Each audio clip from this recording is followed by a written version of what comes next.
Hello friends, welcome to Niranjan கவிதைகள்.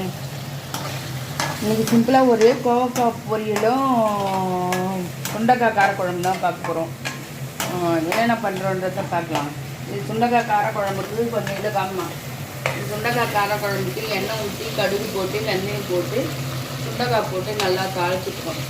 இந்த சுண்டைக்காய் நம்ம தோட்டத்துலேயே விளைஞ்ச சுண்டைக்காய், நம்ம வீட்டிலே இருந்த சுண்டைக்காய், அதை வச்சு ஒரு சின்னதாக ஒரு சிம்பிளாக ஒரு காரக்குழம்பு பண்ண போகிறோம். இன்றைக்கி லஞ்ச் பாக்ஸுக்கு இவ்வளோ தான்.